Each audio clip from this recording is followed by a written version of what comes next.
Kane and Hawk, you're not a monster. Another shot. Ah, he didn't even knock him off his feet. Bottom body. Now shot to the skull. Oh, my God. Kane is out. Stone Cold. Here is the winner.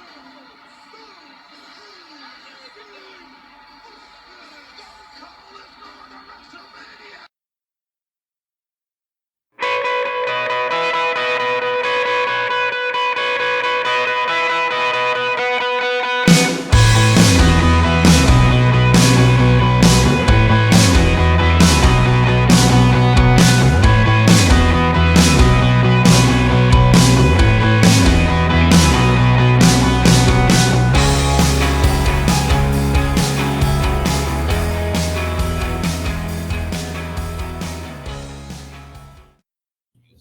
Hello, everybody, and welcome back to the Lawcast. This time, we're going back to the Royal Rumble 2001, perhaps the greatest Royal Rumble of them all. Not only maybe the greatest Royal Rumble match, but really from top to bottom, I think one of the strongest Rumble cards in history. As far as I'm concerned, this show is the end-all, be-all in the history of WWE. There are shows that you could say that the card from top to bottom was maybe better, that you could say that were bigger, more important, more pageantry, more pomp and circumstance. As far as a perfect, self-contained 3 hours, for me, this is it. This is perfection. I bought this tape. This came out like 6 months after I got back into wrestling. I watched that tape until it fell apart. And like I have seen the show hundreds and hundreds of times. It's perfection. It's an incredible show. It's capped with, the final hour plus of the show is, if not the greatest Royal Rumble of all time, certainly one of the top three. I'd say the big three are 92, 04, and this one. But yeah, a near perfect Royal Rumble, and then an undercard that includes the amazing Jericho-Benoit ladder match, and a really underrated opening tag team match. Yeah, there's a lot on this show, even the stuff that's not necessarily good. Like, you're not going to see anybody say anything that's particularly nice about Ivory versus China, but at least it's like a touchstone to a time that's important. It's important to talk about everything that happens on this show. And the Royal Rumble match, when people talk about the best, they always talk about 92 and 01, kind of, basically. And they couldn't be more different. Like, this Rumble is all about like set pieces and like particular like blocking. Like, it's so well booked down to the second. This one has 4 or 5 of like the best moments in Rumble history. Like, yes, just 4 or 5 things that immediately spring to mind when you talk about the greatest Rumble moments. And it's they made every single entrant count here. It really felt like everyone had a purpose, and like a good purpose that contributed to the match. Yeah, this is Pat Patterson's masterpiece, where he has laid out point by point everything that needs to happen for a perfect Rumble. Whereas 92 was so amazing just because of the performances by the people in it. So that it's kind of a different deal altogether. But this is my deal right here. So the show most recent to this we covered was Armageddon 2000, which is only a month before this. And there haven't been a lot of big storyline changes since then. Kurt Angle's still the world champion. Steve Austin and Triple H are still locked in a blood feud. The only really big storyline shift is Mick Foley is out as commissioner.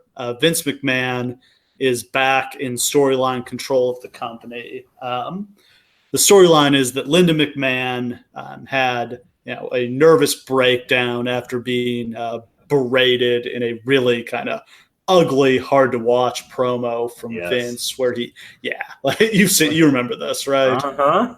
Yeah, Vince just like goes in on her, like, you were never good enough for me, you were never attractive enough for me, you never satisfied me. The only reason I married you is so that our son Shane wouldn't be a bastard. Again, we get into the Freudian psychology of Vince McMahon, that the worst thing someone could possibly be is a bastard, which is what Vince McMahon was. There's so much there to unpack. We don't have time for all of that right now. Nobody does. But yeah, Linda, has a nervous breakdown after this. And then they do a thing on Raw where Foley books Vince to have to wrestle Angle. And then Vince and Angle kick the shit out of Foley. And Stephanie runs down to interrupt. And she says she has a very important announcement that the board of directors has voted to give full control of the company to my dad. Ugh. Just the Sickening. most English words in the world. Yes. So with that, Vince McMahon is back in charge. I don't remember how he lost control of the company, actually. Does this go all the way back? I don't even know what this goes back to. Him and Shane won control of the company back in 99 with the ladder match against Austin. Yeah. There was a storyline here? Was because Vince and Linda were divorcing? Yeah, there's something in here where like the board of directors vote to oust Vince and Linda takes over.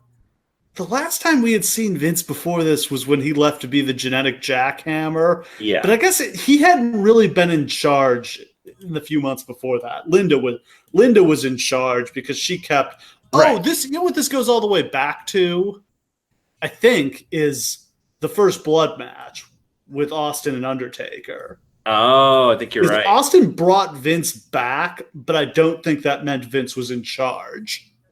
Like, Linda was still in charge of the company in kayfabe. This is so twisty. Oh, it doesn't matter at all. And it makes no sense whatsoever. But the extent to which WWE storylines became and have continued to be just obsessively like bureaucratic and process oriented throughout the years is really incredible. The number of iterations of who's in charge and how many times we've done that storyline, right down to we're doing it again right now with the McMahons at this very moment, is really incredible. Like, after about 1998, this is like the only storyline they knew how to write. You can tell how political it is within WWE based on the fact that when writers have to write about something, the only thing they seem to think about is how political things are within WWE.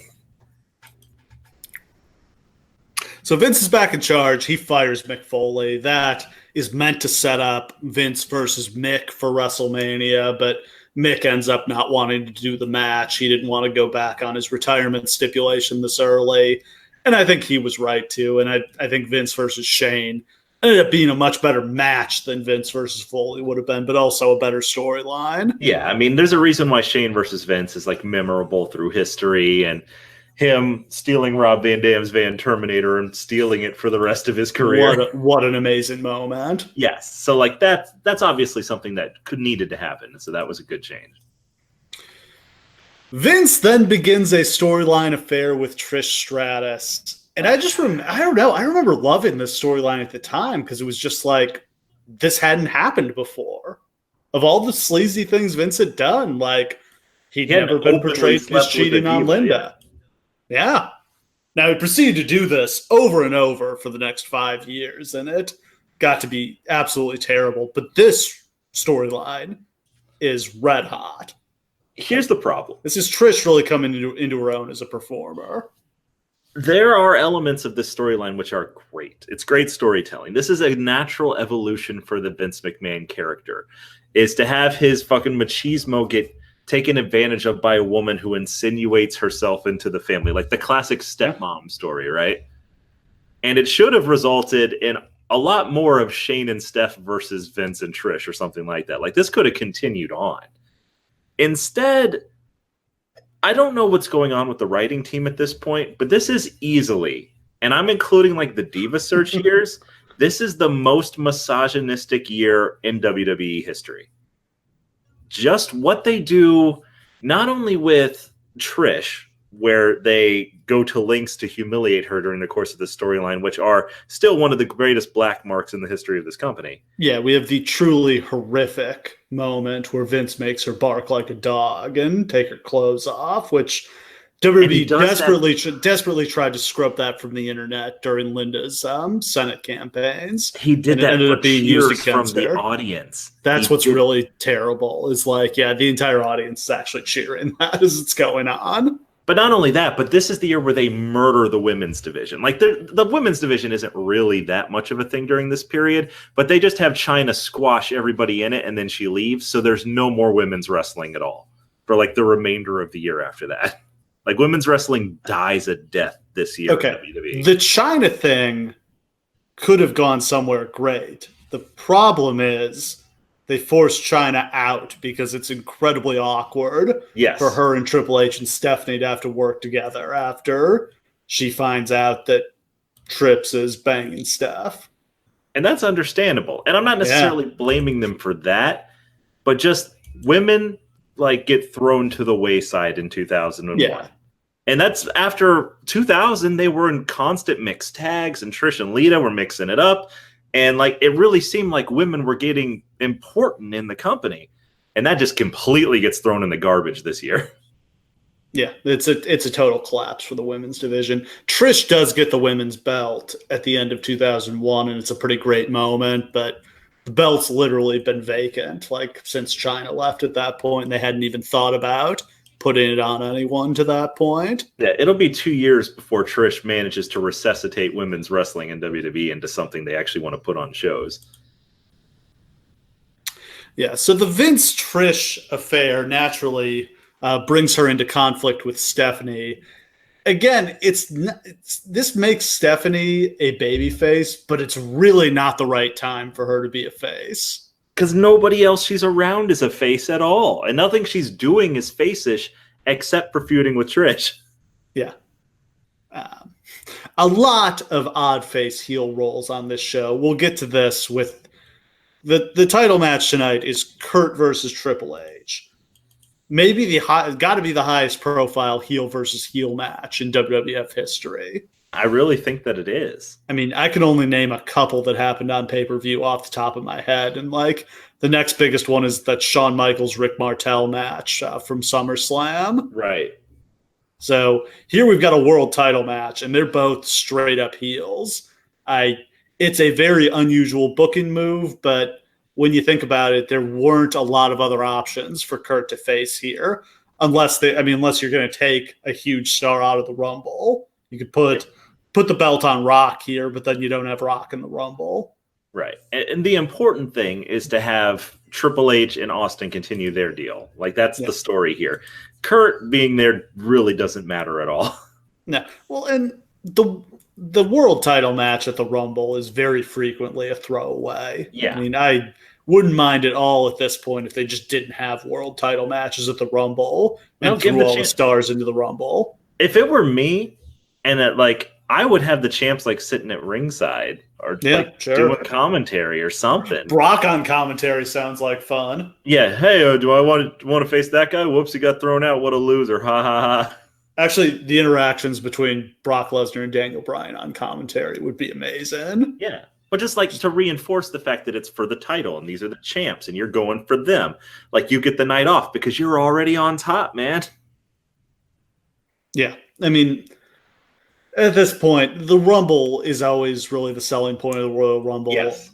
I don't think anybody was going to buy this show based on Kurt versus Triple H. You could literally put on the Royal Rumble pay-per-view and make it an hour, and people would buy it just this exact same.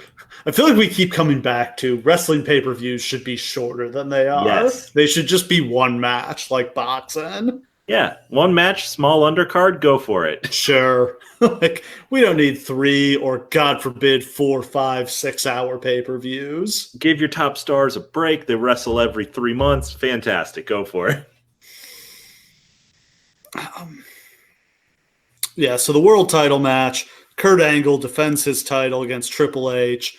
Kurt has Trish Stratus in his corner, which feels like a deliberate middle finger to Stephanie and Triple H. Kurt, slimy shithead that he is going to get in their heads. Absolutely. It's just I love the segment where Vince finds out that Trish is managing Kurt, and he has to freak out about it, but without being able to say why. Yeah, and here's one of the greatest things ever is that they never explain why Trish would want to do that. She's just like, she launches into the, I've been bad, I need a spanking. But she never... Yeah, that's what's really important. Yeah, she never says it like, oh, I want to help out. I want to be a manager. I want to manage the champ, or I want to get back at Stephanie. Nope. It's just all those things are legitimate character motivations. Yep.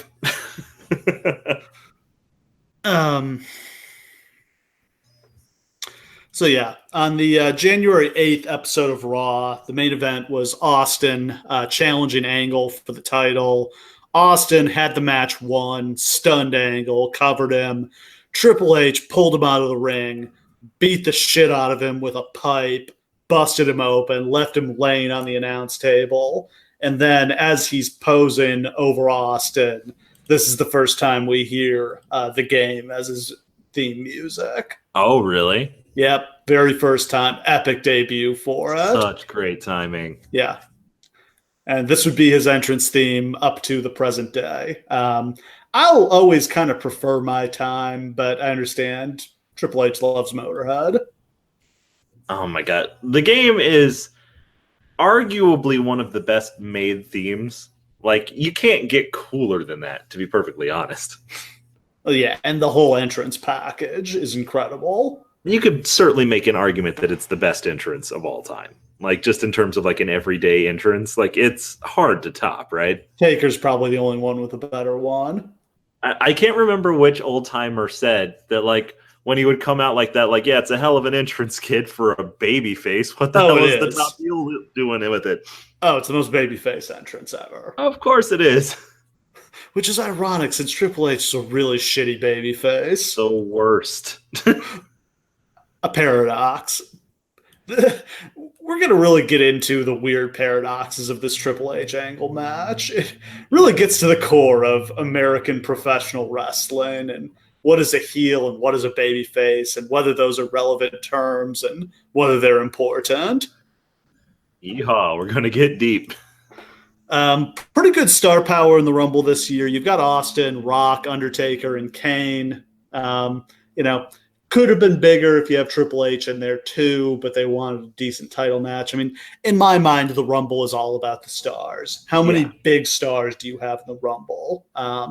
The one in recent years that I got really fired up for was a couple of years ago when they had Goldberg, Undertaker, and Brock in there. Yeah. This year feels like they're coming up a little light. If Cena's not going to be in there, Reigns is on the shelf. Bryan and AJ are in a title match. Brock's in a title match. Braun in the title match. It's a little light this year. Yeah, this is a year where you have to make stars in the Rumble. Like, it's going to be really important, like, how they book it in order to make people look especially strong. Like, this, I think we all assume this is going to be Drew's Rumble until, like, Braun comes in, right? Yeah, sounds about right. Yeah, here's hoping. But, yeah, that's a chance to make a huge star. Just have him throw out 14 dudes or something. Yeah. For this one, Rikishi would be the number 30 entrant. He won a battle royal on the way into the show to earn that right. The only thing Rikishi would win in this era. Yeah, it's so funny to consider that he does that, because this is literally like the last night that anyone even knows that he's alive. Like, this is it for him. It's real thin for him after this. Yeah. On the undercard, Chris Benoit versus Chris Jericho for the Intercontinental title in a ladder match. Holy shit. Yeah, like, that could have main evented a pay-per-view all on its own. Yep, sure could. Edge and Christian defending the tag titles against the Dudley Boys in just a straight-up regular-ass tag team match. God, it's so oddly exciting, isn't it? It's so refreshing, yes. They never, in this era, had just straight-up tag team matches. It was always a gimmick match or a multi-person, like multi-team match. You barely ever had just two great teams against each other. And that really kind of bums me out because, like, especially when you see here, like, these are masters of tag team wrestling. They don't need all the bells and whistles that wind up shortening their careers. Yeah. I would have loved to just have a bunch of good 20-minute full epic tag team singles matches between the Dudleys, the Hardys, and Edge and Christian. I mean, you could have just run with that forever. Instead, they just ran the TLC gimmick into the ground. Yeah, there's a lot of time, a lot of bullshit put on cards around this time that you could really just replace by giving these guys 20 minutes because they never, ever, ever disappointed. No, and I think you could have kept this tag division around and hot for a lot longer than you did. And also, you know what? Like, could have given better pushes to the APA, to Too Cool, to some of the secondary teams. Absolutely. And also China versus Ivory for the women's championship. That's not going to go well. And a paralysis on a pole match. Yeah. Yeah. So some interesting things I found in the Observer from around this time. First, there was a poll of their readership asking, what do you think of the current WWF product? 4.5% said it's better than ever. 25% said it's quite enjoyable. 45% said it has good points, but it's starting to get stale. And then 19% said I've been bored lately, and 7% said I can't even watch it anymore. Kind of shockingly bad numbers, I feel like. I mean, I don't think the Observer audience is necessarily reflective of the broader audience, but it's also notable that 3-4 months from now, this company is going to be in free fall business-wise, which is kind of shocking when you look at this show. I think when I look at this, I really think that a big part of it is when we look back, we see rose-tinted glasses. Like, this is amazing. This is so special. You have all the biggest stars of all time. But fatigue does set in, even when it's the best product that it's ever been. And like, they've come to a point where they've done so much in like just like a 3-year span. They've done all these crazy storylines. They've jumped off 50 ladders in every gimmick match possible. There comes a point where you have to reset, which is what they're going to wind up doing in like 2002. It's just like lowering the bar, less gimmick matches, less crazy storylines. We got to go back to basics so we can actually shock people again later. And I feel like they're probably reaching that point, because when you go back, it's not just the Observer. You see a lot of that stuff on like forums across the internet. When you go back and look at that time, people fucking hate The Rock. They hate Kurt Angle. They think it's all crap. They would all eat their words now, but at the time it wasn't unusual. No, and their ratings were in a little bit of decline. They never quite recovered from switching from USA to TNN. Some of that was probably TNN being in fewer households, but also, I don't know, some people just didn't bother to follow them to the new channel. I always found that interesting. Yeah, it was kind of a good jumping off point. If you've been watching the Attitude Era, like, maybe you'd kind of seen all you needed to see of Steve Austin and The Undertaker and guys like that. Like, it's still the same guys on top that it was at the beginning of the Attitude Era. And the Austin Rock Triple H status quo has been around for a while now. Austin missed some time with injury, but Austin Rock, Triple H, Vince are all kind of in the same roles they've been in for 2-ish years at this point. And Rock babyface, Austin face, Vince heel, Triple H heel. I think you kind of hit on the name that's most important here, and that's Vince. Yeah. Because it's going to take them a long time, and maybe they don't ever really learn it, to understand that more Vince McMahon on TV is not what people want. It takes them a very long time to learn. It takes them till Vince doesn't really start going off TV until 2007, it feels like. Yeah. It's years after this where just more and more of him is always their answer. That's the character that's stale. And that's the character that you can't really freshen up. There's only so much you can do with the Vince McMahon character. Like, it has to be what it is. Steve Austin can turn. Steve Austin can gimmick change. So can The Rock. So can all these other guys. He can't. And so he's the one who's on screen doing the same shit with his family and Austin and all these other on into the mid-thousands. It's all the same. That's the most stale thing about this show. That's what I think loses a lot of the viewers. Yeah. No, and I think that's one of that Vince, we're complaining about right now. By the time we get to him running SmackDown in 2003 and him and Sable and him and Stacy Keibler and feuding with Zach Gowen, that is truly some of the worst shit they've ever put on TV. Yeah, just literally stuff that makes you just fucking angry that you're watching it. And it's when you get Vince in small doses, it's awesome. Like whenever he comes back when he's been gone for a Oh while, God, it's people pop amazing. like crazy. They love that character. Yeah. He just doesn't have the staying power to just be there all the time. Yeah, I think he's just perfect for showing up a few times a year to make a massive announcement. Right. Yeah, like if the he Vince left, McMahon we want is suddenly cutting to a shot of the parking lot and a limo rolling up and Vince getting out and the crowd losing its fucking mind. it's like, oh shit, something like that moment. Like they just did it with Corbin, and it was great, right? That moment where like the heel general manager who's been fucking everything up is like thinks is all smug and think everything's great, and then that limo rolls up, and you're like, oh shit, here comes the real boss. Yeah, I mean, a couple of years ago with Reigns, when Stephanie announced Vince was going to come in and take care of Reigns, the pop that got. Oh my god. Yeah, I mean, they've become much better about how they're using him, and of course, as we speak, they're now putting him on TV every single week to try to get their ratings back up. Very unfortunate. They need to stop that immediately. Yeah, I mean, this is the first. I mean, this feels like this is the first time in a very long time he's been a week-to-week character on the show. Like, and it's kind of gross and weird, right? 2011 feels like the last time, and even 11, he got replaced by Triple H. He wasn't around that long. Yeah, it's been forever, it feels like at this point, and he's probably for good reason. He's so old now. It just bums me out. Anyway, this is the most we've ever talked about the current product ever in a podcast. It's very strange. Yeah. Another poll. Your thoughts on Austin's return? 11% said better than ever. 32% said as good as before. 42% said he's kind of boring, but a heel turn would be great. Oh, guys, be careful what you wish for. I can see why they would think that, because, like, part of the problem is when Steve Austin came back. He was gone for a year. I know. This drives me insane. People are like, oh, he was so stale, he needed to turn heel. He just came back. He was more over than ever. He was.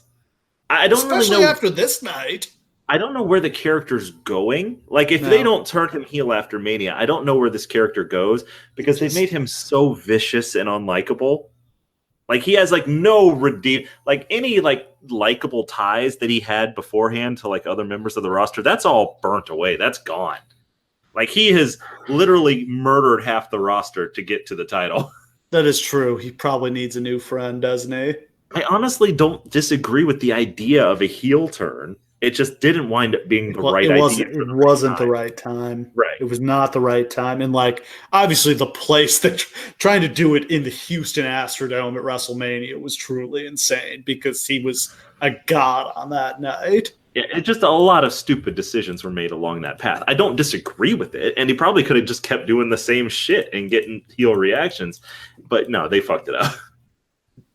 Well, and that's the answer is you can just ride him as a babyface for at least another year. Yeah. Like, it's not going to be 1999 business, but it almost certainly would have been better than it ended up being. Yeah, it gives you time to figure out what you're going to do.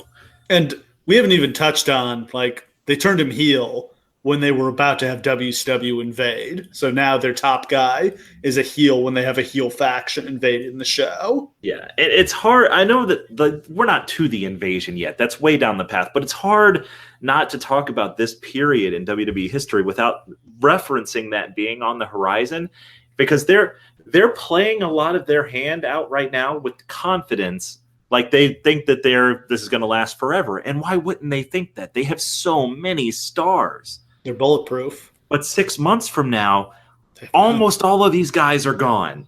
And and suddenly you see that, oh shit, underneath we didn't build enough infrastructure to support it if something happens like that.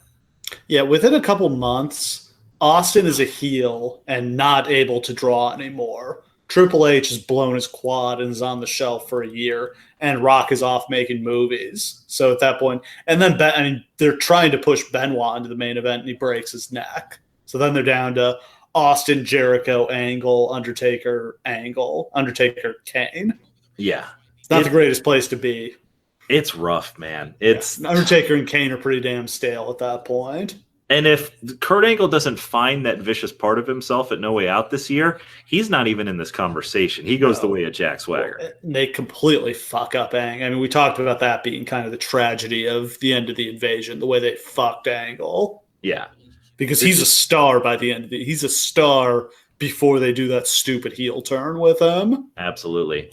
There's just so much about this that they fuck up royally. Yeah. Speaking of stupid stuff that they fucked up royally, 2 weeks after this show, the XFL kicks off. Let's talk about the XFL. We're going to talk about it. Oh, boy. So I think I was incredibly excited for the XFL. I was a huge football fan and a huge WWF fan. So let's merge my two favorite things. And how could that possibly go wrong? Yeah, dude. I own XFL merchandise. I don't know where it is now, but I owned it. Did you go to any games? I didn't, because there was no team anywhere near where I lived. Yeah, no, I lived in Southern Virginia at the time, so I didn't have access to any games. But dude, it was so exciting at the time. Like the idea of WWE like launching a football league was so great, and they had. Here's the thing. They're about to launch the XFL again right now. And while they do have a lot better ideas in some respects, what they'll never have, what no one will ever have, they had NBC. Yeah.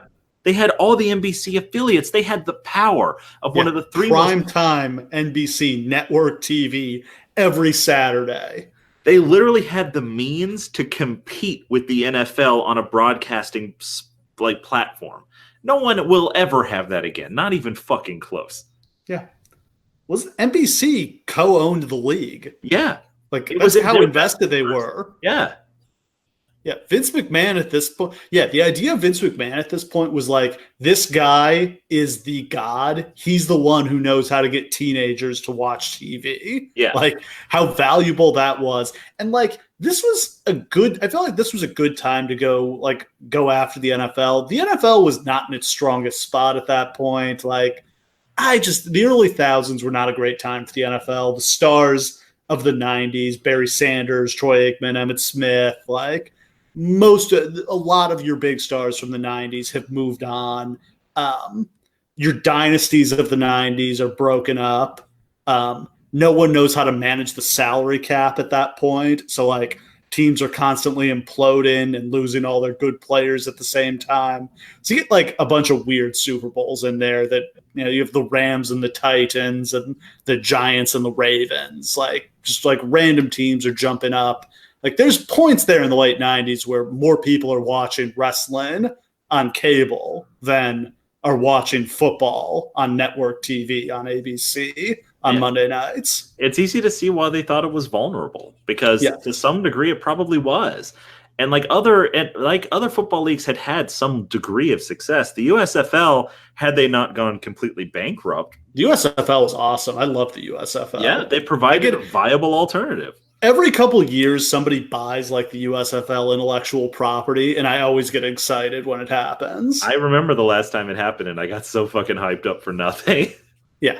I mean, lots of differences between the XFL and the USFL. The biggest difference was the USFL was able to bring in top talent. Like the USFL had some of the greatest football players of all time. They had Herschel Walker, Reggie White, Steve Young, Jim Kelly, and then just like a bunch of other NFL caliber talent. The XFL had zero players who like were taken. No one who could have played in the NFL was instead playing in the XFL. Yeah. Like the best player in the XFL was Tommy Maddox, and he had washed out of the NFL.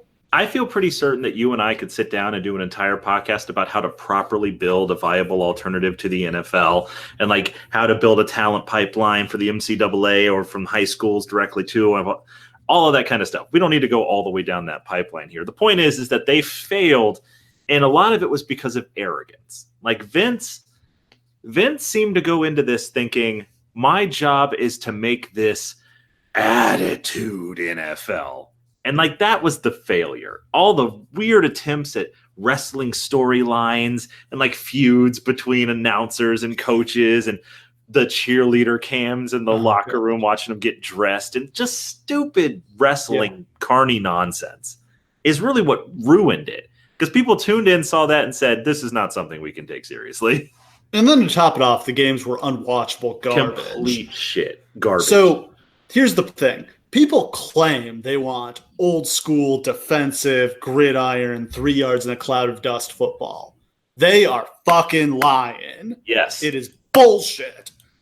The best game of the NFL season was that Chiefs-Rams game where they both scored 50 points, and everyone agrees. That was the fucking Super Bowl, and you all know it. Yeah. That's what people actually want. They want big plays, offense, high scoring. This league was designed to not deliver any of those things. Yes. And it was completely their own fault. They should have known that that's what was going to happen. They absolutely should have seen it, and they didn't. And they delivered what they thought people wanted rather than what any rudimentary survey would actually prove to you that people really did want. Yeah. So the backbreaker was they had a game go into multiple overtimes, delaying the start of Saturday Night Live, which was that night hosted by Jennifer Lopez. NBC, not pleased with that development, if you can imagine. Nope. And that was pretty much the end. It's just so funny that was the straw that broke the camel's back, you know? Saturday Night Live was a much bigger deal back then. Yeah. But when you think about it now, they would be like, who gives a shit? Who watches Saturday Night Live? Yeah. Yeah. The ratings sunk and sunk and sunk. The sports books could not set the over-unders low enough to not lose the bets when people bet under. These games were trash. They're playing outside in February on fields that are basically mud and not grass. Yeah. Nobody can score any points. These games are insanely boring. Yeah. It's such a shame. They didn't seem to realize that the product on the field was actually going to be important.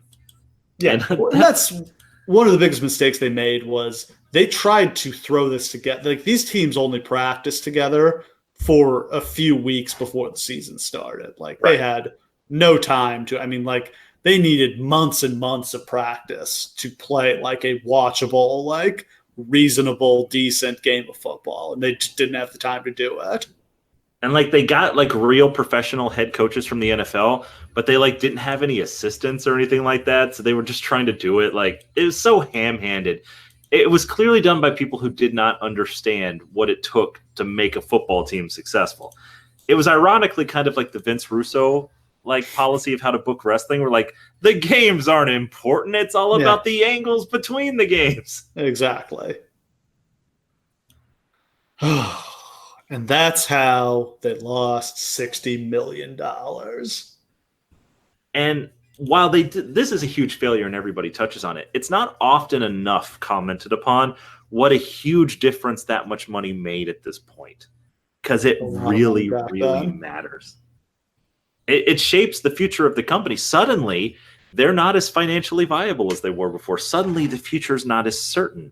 Suddenly, Vince has to put himself back on TV, even though he didn't want to be. It's just a whole bunch of shit. Wouldn't that money have been helpful to buy out some of the guys they needed for the invasion?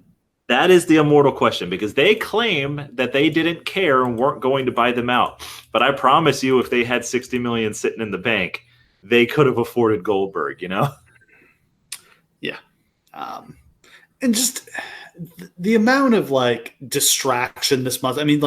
Vince, while he's trying to run his company, which is a full-time job, and also they've bought WCW and they're trying to figure out how to run that or integrate that. He's also running a goddamn football league. Yeah.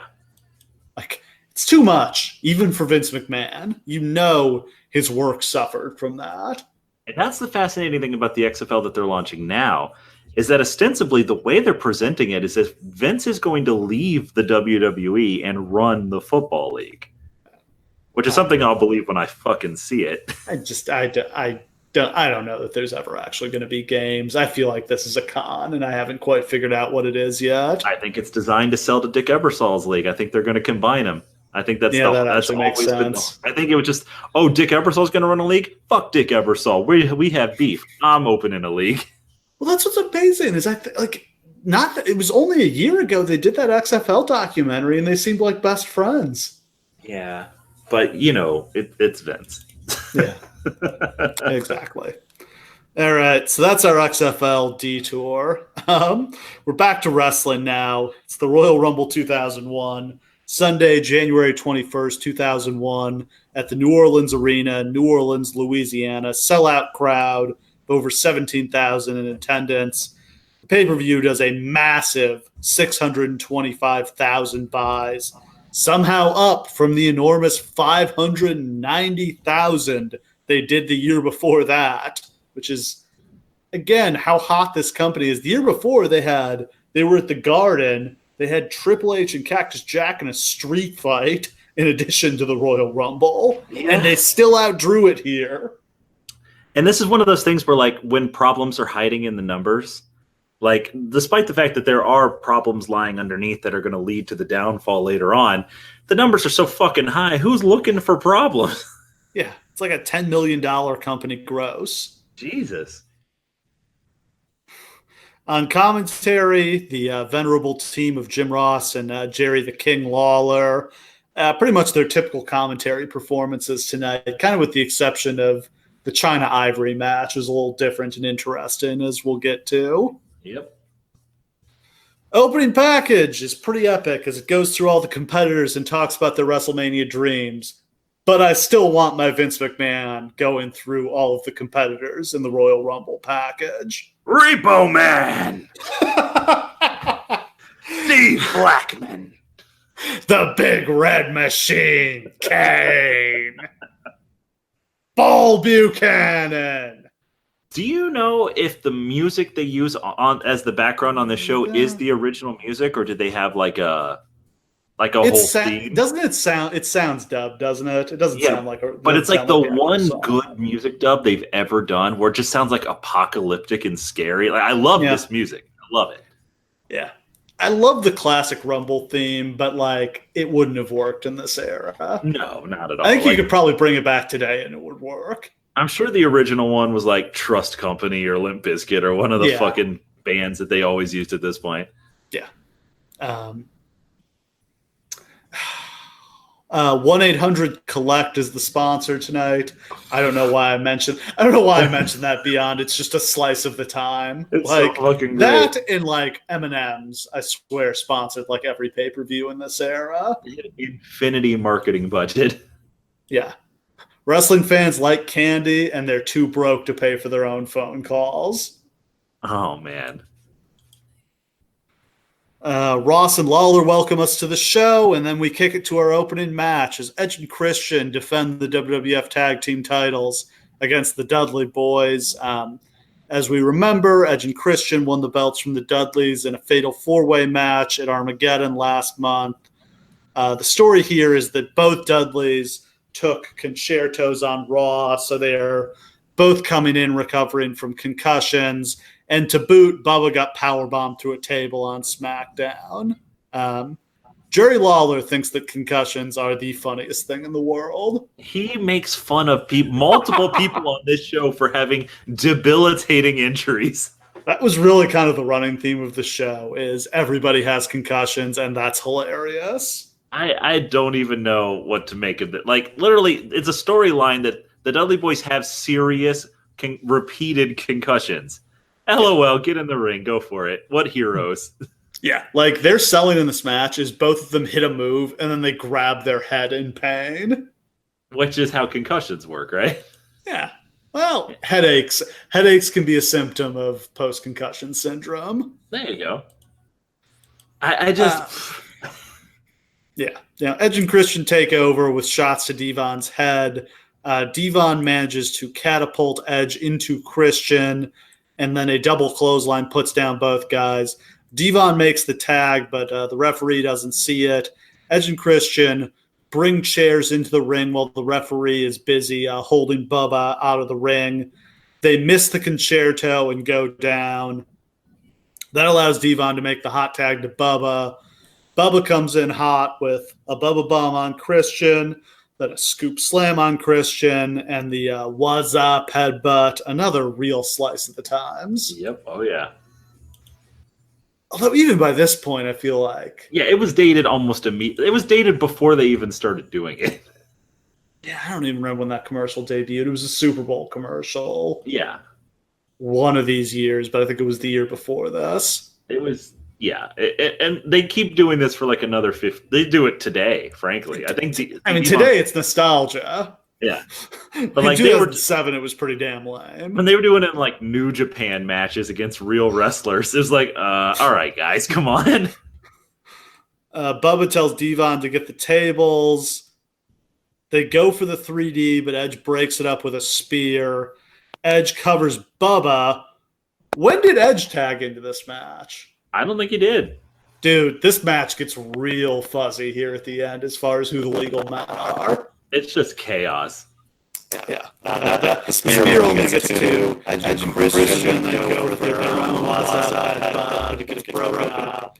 A 3D Edge gets the win. Devon makes the pin. I don't think either of those guys was really that. I don't think so either. But the spot where they reverse the was up and Edge falls off the ropes onto Christian. I mean, they do that spot probably 1,000 times, and it makes me chuckle 100% of the time.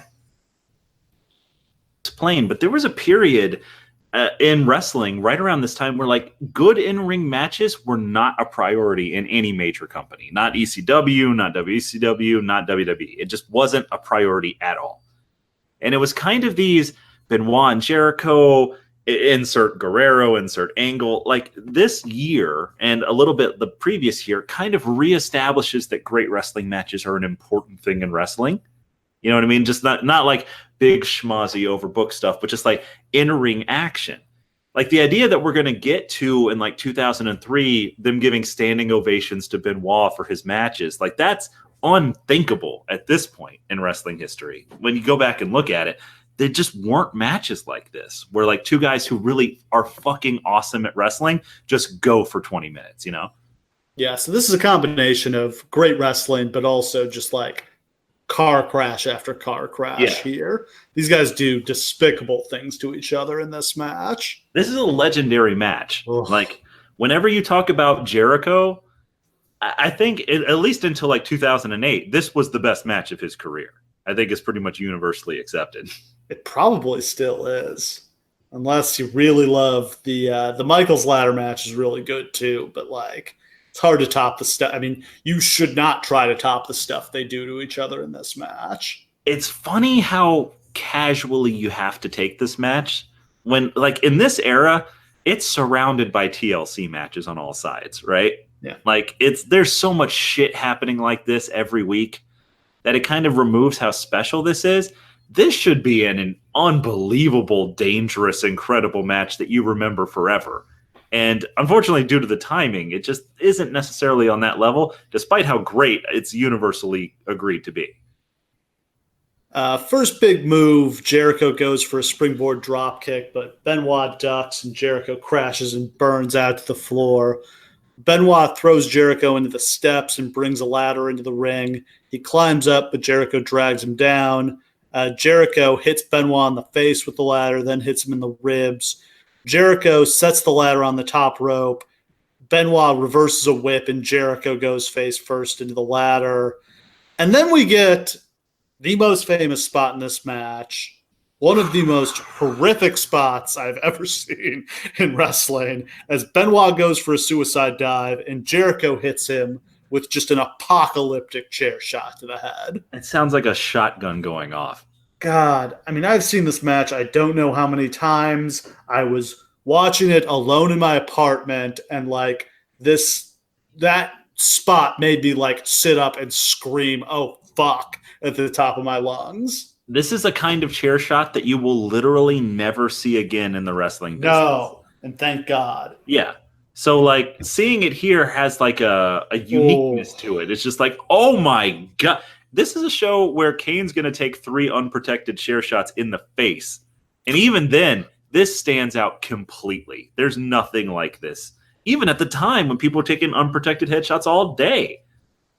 Yeah, I mean, it wasn't any one thing that destroyed Chris Benoit's brain and This didn't help. caused him to. Yeah, that's what I was getting to. This did not help. This was bad. No, I mean, God. And it's oh, this is one of those things that makes it hard to watch Benoit matches. It's I'm just usually fine, but that one, I mean, yeah. hard to. You can't watch that and not start thinking about the fact that he murdered his wife and son. Yeah. Like, it's like, oh, hey, his brains were scrambled. And here's a mega chair. That contributed. Jericho lays Benoit on the barrier and goes to ride the ladder down on him, but Benoit moves and Jericho hits the ladder and the barrier and spills into the crowd. They go back to the ring. They lean the ladder against the turnbuckle. Jericho back suplexes Benoit off the ladder, and this allows the ladder to fall down onto Benoit. Never really seen that spot before or since. There's a lot of spots in this match that I've never seen in any other ladder match, which is weird because ladder matches steal from each other all the time. And a lot of them are pretty safe. Oh, yeah. All the ones of them are like, fine.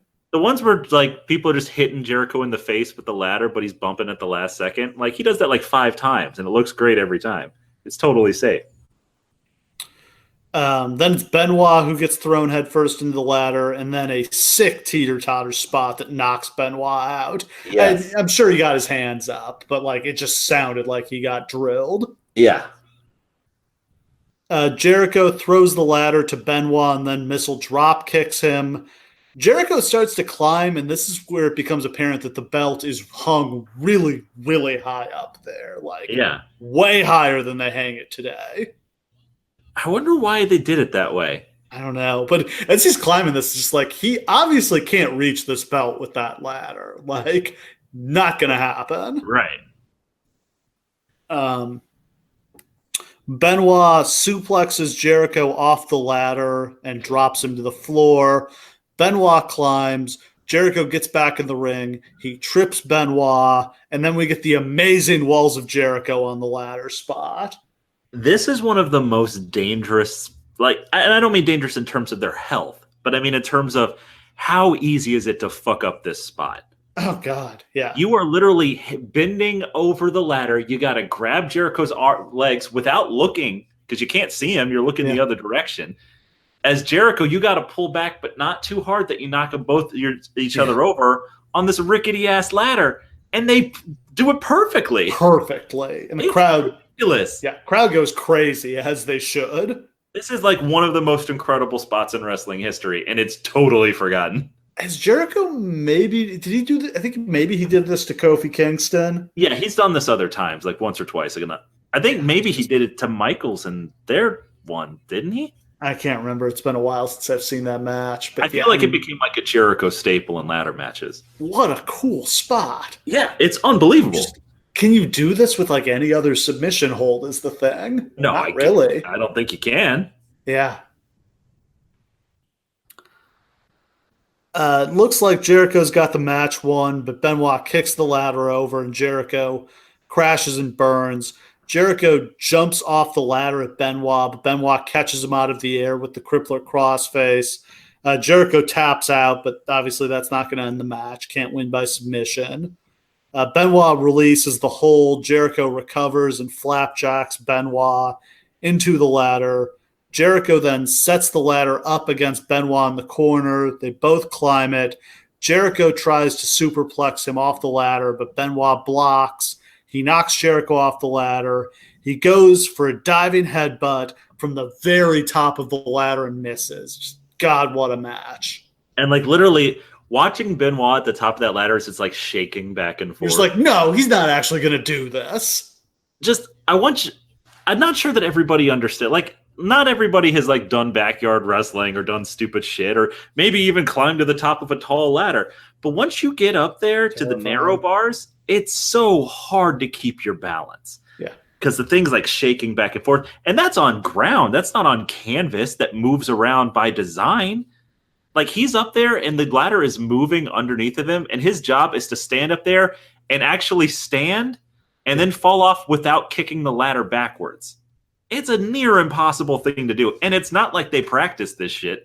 Yeah. And when I say on top of the ladder, I mean literally the very top of the ladder, like above the rungs. Yeah, there's a reason why everybody but Benoit and Jeff Hardy go to the one rung down. Even RVD goes one rung down.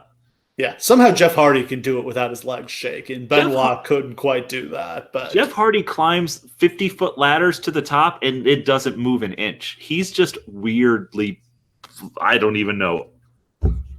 He's only graceful when he is on ladders. Jericho traps Benoit under the ladder and climbs. Thought this was going to be the finish, but Benoit's strong enough to push the ladder over from underneath it. Silly Jericho, that only works when you're a super heavyweight. Benoit climbs. Jericho gets a ladder and hits him, knocks Benoit off the ladder. Benoit bounces off the ropes and does like a flip down out onto the floor. Jericho climbs one last time. Benoit struggles to get into the ring. He can't make it. Jericho gets the belt and wins. Just an amazing match. Yeah. Low key, the bump that Benoit takes out at the end is probably the most impressive bump of the whole match.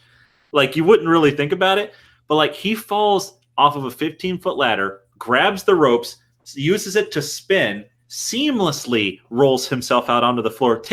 It probably hurt no more than like falling out of bed because he did it so fucking perfectly. It's just, we talk about Benoit as being like a master of technical excellence and as being like the best wrestler maybe of all time. But like, we don't really talk about what that means because like the level of perfection that he puts into like, this is a ladder match. This isn't his specialty. Nah. This is maybe the first one he had ever had. And there are all sorts of like technicians who you put in this kind of match and they would have just sucked. Bret Hart. Yeah, exactly. And like literally, he comes in and is just like the king of the ladder match in one go. It doesn't make sense. Do you think this is the greatest ladder match of all time? And maybe it's just because it's fresh in my mind, but like, my God, what an incredible match. There are two kinds of ladder matches. There are ones with stories and there's ones with set pieces, right? Yeah. Like, I think that I've liked other ladder matches more because they had like more story to them. Like, I'll always hold up Ric Flair versus Edge in TLC as being like a uniquely special ladder match. Yeah. But in terms of like the spots they put together, I would be hard pressed to pick a better one. Yeah. And like, I don't really think it's fair to compare this to like Money in the Bank or the multi-way TLC matches because this is just two dudes having to do it. Yeah. I think probably the best ladder match of all time is the Hardys versus Edge and Christian at that No Mercy. That's a great one too. That might be but like, bar. This is right fucking there. Yeah. Feels like this match is remembered, but probably not as much as it should be. Yeah. I would be very confident in saying that this might very well be the best match of Jericho's career. Yeah, I think so. Unbelievably, this is the last time these guys ever had a one-on-one pay-per-view match. Like they're both with the company for years after this, and it just never happens. And like they like would team up randomly as time went on and stuff like that. It's just, I think it's just like Benoit always seemed to be on SmackDown during the brand split, and Jericho always seemed to be on Raw. And when one of them had something going, the other one didn't. Like Benoit would just be in the mid card while Jericho was killing it, and vice versa. Yeah, it's just it's too bad. I would have loved to see when Benoit had his world heavyweight title run. Him and Jericho would have been great. Oh God, yeah, or like heel Jericho versus face Benoit when he was the undisputed champion. Fuck yeah, all day. Backstage, Drew Carey puts the moves on Trish. She says she's involved with someone. Vince shows up. Drew asks how he could promote his pay-per-view better. Vince says he should be in the Rumble match tonight. And Drew agrees to do it because he wants to impress Trish. Also, Drew doesn't really seem to know what the Royal Rumble is or what he's going to have to do to be in it. He's just like, I got to be in a match. And Vince, the best part about this is that Vince isn't like, well, you're talking to my woman, blah, blah, blah. He is so smooth as Vince McMahon here that it's like, as like salesman Vince McMahon, that I love it. It's like, oh, well, Drew, being in the Royal Rumble is a great chance for exposure. Blah, blah, blah. And then they imply that he has sex with Trish immediately after this. Because that's just where we are. Then we see Chyna getting dressed for her match. Billy Gunn sits down next to her and argues that she shouldn't be wrestling tonight because of her neck injury. Let me just say, this is a really delightful piece of continuity for me. Like, there's not a lot delightful about the entire Chyna situation or Billy Gunn's entire existence at this point. But the only real through line through the entire Attitude Era from start to finish is Billy Gunn and Chyna are friends. Yeah, that's rare. They never turn on each other. Even when DX breaks up, even when everyone goes their separate ways, face, heel turns, whatever, Billy Gunn and Chyna are always friends. Yeah. That's so weird. Yeah, that's a unique piece of writing. There's one or two other relations, like Test and Shane is the other one I can think of, where like after they finished their feud and kind of buried the hatchet, Test would always have Shane's back, no matter like what Shane got up to. Right. It's just it's very strange. We always talk about how important relationships are in wrestling. And at this point, the only thing making either of these two people relevant at all is their relationship together. Yeah. Then Michael Cole interviews Jericho. He says he proved Benoit wrong. And we go on to the WWF Women's Championship match as Ivory defends against Chyna. Very basic setup here. The RTC were angry that Chyna did Playboy, so they beat her up and Spike Pile drove her. I mean, that's certainly a deterrent. There's Playboy, we will cripple you. There's an epic Steven Richards promo here where he's talking about like why the RTC are moral people, and he's like, "We don't hit women unless they deserve it." Oh God, I love the right to censor in Steven Richards. Like what? Just like obvious cheap heat, but like something the company badly needed. Yes. Here's anybody who fought these guys was over. I complain about this storyline all the time. And it's because they fuck it up in a lot of different ways. Like, if they were setting up Chyna to run through the whole RTC and finally get to, like, Steven Richards at WrestleMania, that's the dream. The way they wind up doing it is that Chyna only ever gets her hands on Ivory. And the RTC just, like, fades away. Yeah. Bull Buchanan and the Goodfather, our team, are just around. Val Venus is still... right to censor Val Venus at this point, but they're not even really around this feud. It's just Ivory and Steven Richards, and then after Mania, they both disappear. Yeah, I mean, the RTC, as I remember, is really just gone after WrestleMania, and then Steven Richards shows up during the Invasion managing Chronic. Yeah, if they're going to blow it off... Maybe The Undertaker killed them. I think maybe that's what happened. But like, because I think that's why Richards brought in Chronic to fight Undertaker and Kane. It seems like... right around this period, they decide that Chyna shouldn't wrestle men anymore. Yeah. And I don't get that decision. No. Yeah, I don't know. Because it's not like they were squeamish about man-on-woman violence. That continues for years. Vince wrestles Stephanie on a pay-per-view in 2003. Right. And Chyna's kind of been completely lost in the shuffle during like the later half of 2000. But she's still got loads of credibility. Like, still over. They get, for some reason during the entire Attitude Era, after, like, say, SummerSlam 99, they just get totally gun-shy about her actually wrestling men.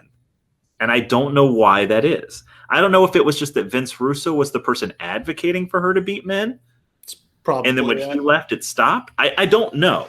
But they leave so much money on the table with her. Well, also Triple H is no longer interested in pushing her at this point. He's moved on to someone else. Yeah, that's a very fair point. Yeah, she has lost. I mean, probably her two big benefactors were Russo and Triple H, and she's moved on. Now she's in the women's division, and I hate to say that it's beneath her, but it's beneath basically everyone at this point. Yeah, well, and like, you can set up something really, which is probably where they would have ultimately gone with, like, she demolishes all the women, and then, like, when Lita beats her, it's a huge deal. But that doesn't end up happening. It did seem like that's where they were going. But even if you do that with Lita, who the fuck does Lita face after that? Yeah. I mean, this division's never going to go anywhere at this point. Yeah. So China beats up Ivory, and then a couple minutes into the match, she goes for her handspring elbow and she collapses. Doesn't move at all. She's acting like she's paralyzed. Ivory pins her. The match is over. JR and King, go quiet. King leaves the booth to check on China. Billy Gunn runs down too. Do you think they were deliberately trying to invoke the Owen Hart accident here? Like, that's the only thing I can think of when King runs into the ring to check on her. Here's the thing, is that at multiple times during this era, whenever like one of the divas would get hurt, like King would go check on him because he was like the official person for the women, I guess, which is very weird. Yes. But this is a year after Owen Hart, like a year and some, right? Like a year and a half. Yeah. This is 2.5 years after Draws. Yeah. This is unbelievable. No, it's all Draws is only a couple months after Owen. That was the fall of '99. So yeah, it's like a year and a half after that. This is tasteless on a level that I can't even describe. Like, this is not okay. And yes, they're obviously invoking that. Jim Ross drops into his Owen Hart voice, which we've heard other times. Voice. And he knows what he's doing. He's not an idiot. And like, you can sell a serious situation without going to that. Yeah. Having Lawler go out to her, like, that's what crosses it, right? I just wouldn't have done the stretcher. And the stretcher didn't mean anything at this point. They had done so many stretchers at this point. Like, you can just have her get like DDT'd on the floor and count it out and help to the back. Like, this didn't add anything. To have it be like her with her eyes open saying, "Billy, I can't feel my hands," is like such a fucking stab in the back of every fan who actually watched people get paralyzed and die in the ring. Look, I know maybe I'm just taking this too seriously. I don't know. Like, I get in my own head about this stuff sometimes, about people stealing moves and promoters doing wonky shit they shouldn't do. But this just feels wrong, man. If the whole time you watch it, and it lasts like 10 agonizing minutes. Yeah. I thought it was more just like lame and ineffective than anything else. But yeah, in any case, it's trash. Sucked. Worst part of the show. And then she's going to be like in an interview backstage and in like a halo for the next couple of weeks. It's like, who is this for? Yeah, I don't know. And like, to make her vulnerable, I guess. But why? Yeah. She's fucking female Goldberg. She doesn't need to be vulnerable. Well, I guess if she's going to wrestle women now, she does. Again, I say trash. Stephanie is going to the makeup room to get her hair done. She runs into Trish in the makeup room. Stephanie warns her not to get involved in the match tonight. I like how in this era you can track how heelish Stephanie is by how curly her hair is. Yeah. Curly-haired Steph, mega bitch. As she walks back, she says, there's something wrong with my hair. And I out loud to the TV said, yeah, there is, Steph. Trash. It's like a full... Like, I don't even know how to explain it. It's like if you took like a folding fan and just put like curly hair through it. It's not great, man. It's just a bad look. Then we see Drew Carey in his locker room getting changed, and he runs into Kane. Foreshadowing. And here's the thing. Like, Drew Carey, who doesn't understand wrestling, that makes sense. Kane is a very scary, large man in a mask. And Drew tries to talk to him like, hey, bud, how's it going? What's up? And then we see Mosh and D'Lo from Lowdown arguing about who should have a spot in the Rumble. Then Vince comes in and says that their one spot was given away to Drew Carey. Tiger Ali Singh asks, who is Drew Carey? I don't know why, and I can't account for this, but this is the funniest segment in wrestling history to me. And I don't, just them arguing. Part of it is just like, Vince is like weirdly earnest here. Yeah, he's just like, the great and distinguished Tiger Ali Singh. I just want to say that unfortunately, neither of you are going to be in the match. But Vince, who is the great warrior who will be there instead? And he doesn't have to say, but just the fact that he's like, it's Drew Carey.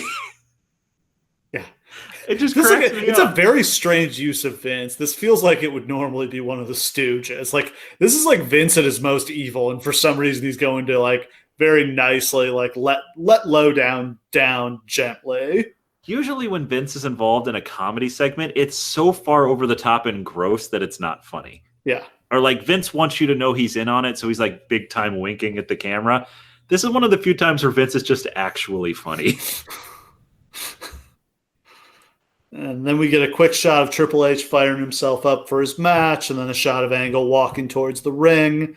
And it's time for Kurt Angle to defend the World Wrestling Federation title against Triple H. As we've talked about, a very weird and rare heel versus heel match here.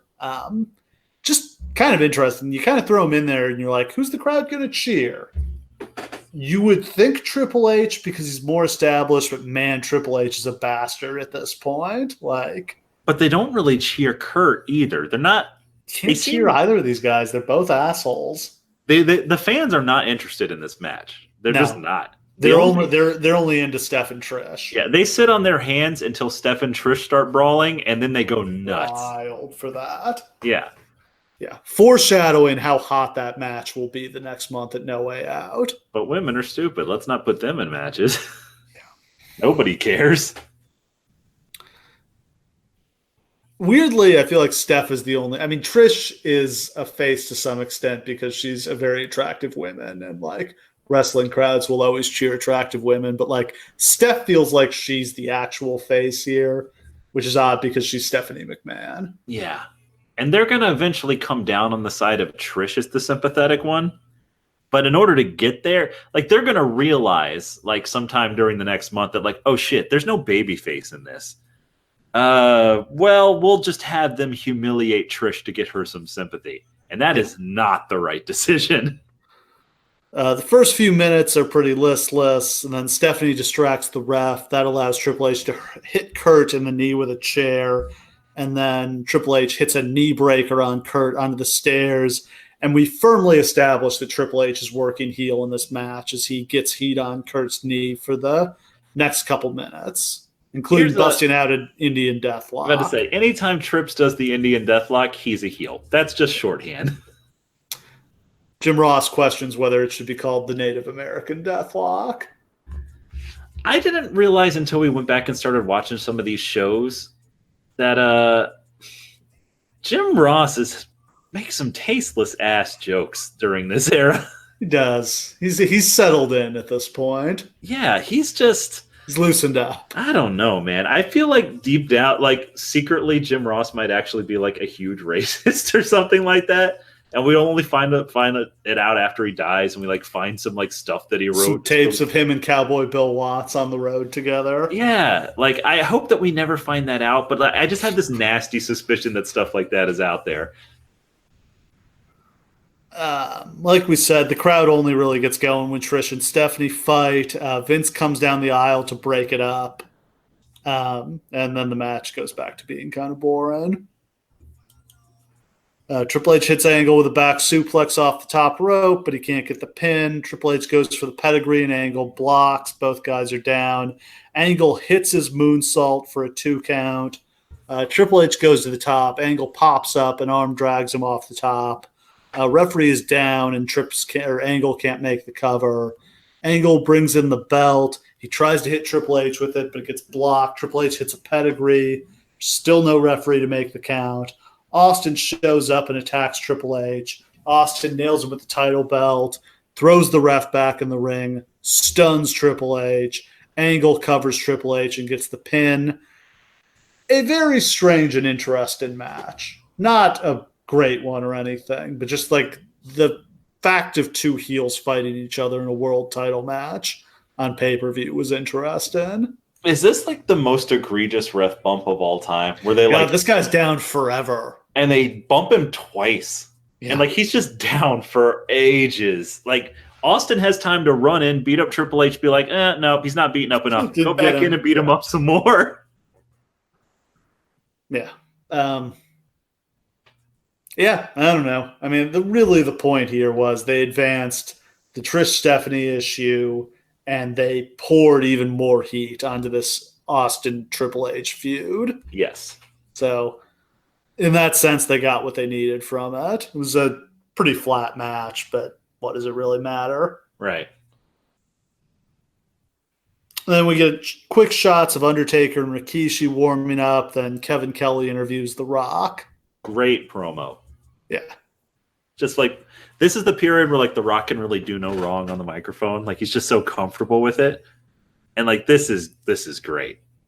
He's just talking about The Rock's going to be there at the end. Who's it going to come down to? And he, jokingly lists a few guys off, and he's like, or maybe it'll be Stone Cold Steve Austin. And as always, all you have to do is put the names together, and the crowd goes crazy. Like that is so obvious. It's so easy. This is the Rock and easiest Austin. thing in the whole fucking world is like, they should have headlined the next 5 WrestleManias against each other. Like, there's never been anybody in the history of wrestling that was this electric when you just mentioned their names together, even after you'd already seen it like 5 times. I think they could have feuded forever and it just would have worked. Yeah. Just every once in a while turn one or the other and it's fine. And maybe that's one of the most egregious things about the Steve Austin turn is that you never get a rematch. Like, you never get Rock versus Austin at the next pay-per-view, really. Like, that may have legitimized it in a way we didn't get a chance to see. Yeah, Rock went away to film, I believe it was the Scorpion King at that point. Yeah. And then they come back, and yeah, they don't wrestle. They keep them separate. And they don't wrestle again until WrestleMania 19, Austin's last match. Yeah, it's a shame. They fight each other in the Alliance 5-on-5 match. Like, they're involved, but yeah, we don't get a big one-on-one pay-per-view match between them. It's so weird that that's not the focus, though, right? Of the invasion, like Rock versus Austin, WWE versus WCW. If you're gonna do that, that's what you're building to, right? I mean, I think they were probably at that point. They're probably just holding on until WrestleMania, and then it turns out they get the NWO instead, so they end up doing something different at WrestleMania. Realistically, though, the end of the invasion should have come down to Rock versus Austin for everything. I mean, it's exactly what we envisioned when we thought about the WWF versus WCW back in the day, wasn't it? Versus Austin. Yeah. We get a video package highlighting Rock, Austin, Rikishi, Undertaker, and Kane. Undertaker and Kane seem to have reunited on SmackDown. We couldn't have gotten some Rumble promos here. Wouldn't that have been great? Just to see, with this roster. God, just to see like Bradshaw cut a promo or like Regal cut a promo. Like, there's so many people here. Yeah. It's time for the Royal Rumble match. As always, Fink explains the rules. Then Jeff Hardy enters number 1 and Bull Buchanan enters number 2. Matt Hardy enters number 3. He and Jeff team up to eliminate Bull, and then they fight each other. Farouk enters number 4. As soon as Farouk gets in the ring, Matt and Jeff double team him. Farouk gets hit with a twist of fate and a swanton bomb and gets thrown out. And then Matt and Jeff fight again, and it's notable that the crowd isn't really interested in seeing them fight each other. They are terrible at wrestling each other, too. Like, they're well established at this point that these guys can't work together. They have no chemistry. It's just bad. It only worked when you took them to the Hardy compound. Yep. It's also notable that this is exactly the same booking as, like, was it 94 with the Steiner brothers? Yeah. It's like literally the same thing. It's a trope. I mean, they started it with Demolition back in the day when Demolition came in 1 and 2. Yeah. As always, we have to point out it doesn't make any sense for tag teams to fight each other instead of teaming up. Not even fucking slightly. Then Drew Carey enters number 5 as Matt and Jeff eliminate each other so that when Drew gets in the ring, he's all alone. Okay, so this Royal Rumble, I would say, has at least 5 truly great moments in wrestling history. One of them is this one. Drew Carey is just all alone in the ring. It's amazing. He's dancing around. He gets a huge pop when he comes out, too. Like, people are into it. And then Number 6. The fires of hell open up, and it's the big red machine, Kane. And just like Fuck. the noise that emits out of Jerry Lawler, just like, oh. There couldn't have been anyone better for that spot, right? Oh, it's so perfect. Yeah. Drew tries to bribe Kane with money from his wallet. It's just so great. And Kane takes his time. He sets off the fireworks. But all props to Drew Carey here, because of all people, he is selling this masterfully. Like his positioning in the ring is right. He's looking at exactly the right spot. Yeah. His timing is good. Again, celebrities suck in wrestling because they just don't know what to do in that environment. Drew Carey looks like he's been on TV every week. Well, he has. Well, yeah, I'm in this TV every week. Sure. I mean, yeah, he's got a background in improv. Whose Line is that? I don't know if Whose Line was live or not, but, improv TV show.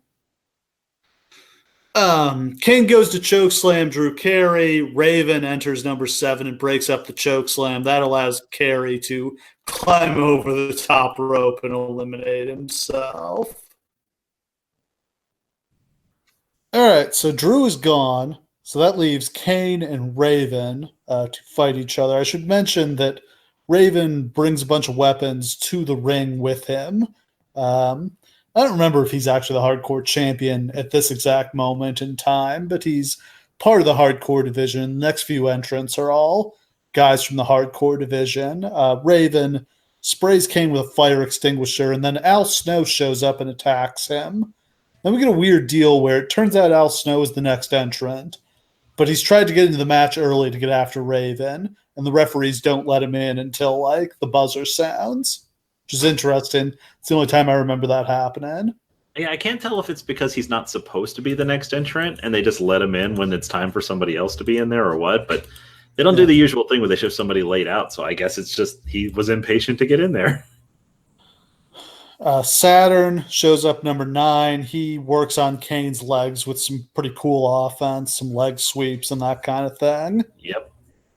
Grandmaster Sexay is number 10, or Steve Blackman is number 10, continuing the trend of hardcore wrestlers. And then Grandmaster Sexay is number 11. At this point, Kane decides he's had enough. He throws out Sexay, Blackman, who skins the cat, then gets hit in the head with the trash can lid by Kane and eliminated. And then Kane throws out Snow and Raven and Saturn, and he's cleared out the ring. I think this is the only time where if you go on the Wikipedia page and look at eliminated by on a Royal Rumble, there's just this huge fucking block of just Kane.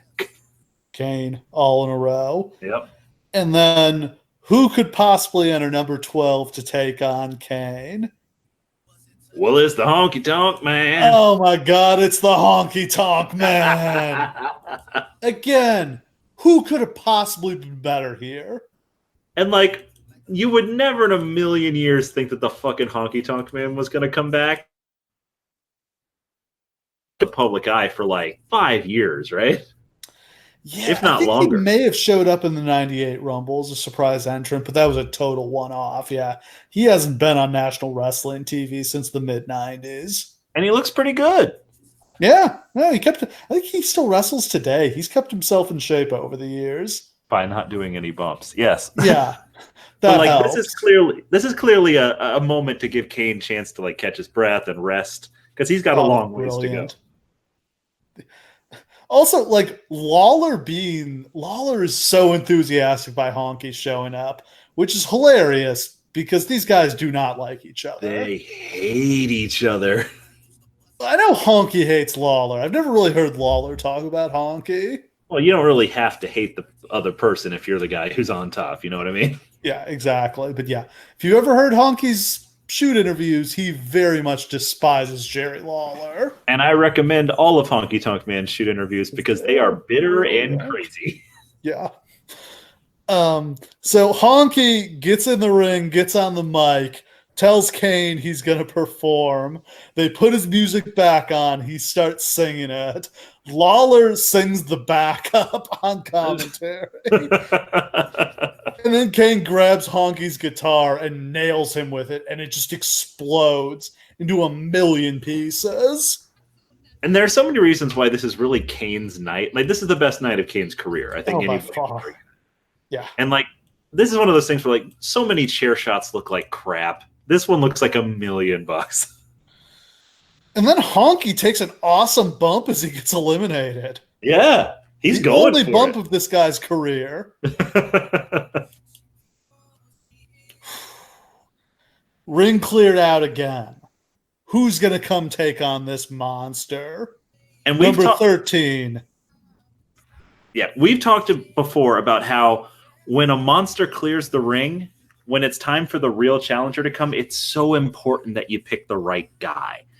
Like, it's so important that you have somebody that the monster can't just immediately throw out. And if you pick the wrong guy, like, as I've used as an example, when it was the Nexus and they put in Booker T, it's just like a fart noise. Like, I guess Booker T, sure. But it's got to be somebody awesome. And they picked somebody awesome. Yeah, number 13 is The Rock. And just boy.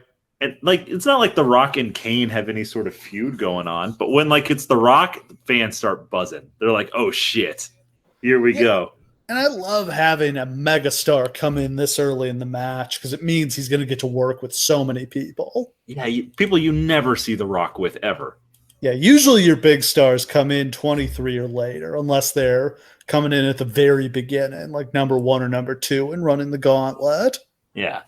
This is usually a dead spot, but yeah, we've closed out Act 1 of this Rumble, and we start Act 2 in pretty epic fashion. Absolutely. Then the Good Father comes in at number 14, and Rock throws him out in about 10 seconds. Yep. And then, in one of the greatest burials in wrestling history, fucking Taz comes in at number 15 and gets tossed out in 10 seconds by Kane. Just dumped like a sack of shit. Taz debuted 1 year ago at the Royal Rumble as like this hot shit badass. Yeah. 1 year later, he's a piece of fucking shit to get thrown out of the ring so that Kane can get back to beating The Rock's ass. Oh, God. We bury Taz a lot on this show. Really, we buried WWF Taz. ECW Taz was awesome. ECW Taz is one of the greatest characters of all time. But, man, he didn't deserve this.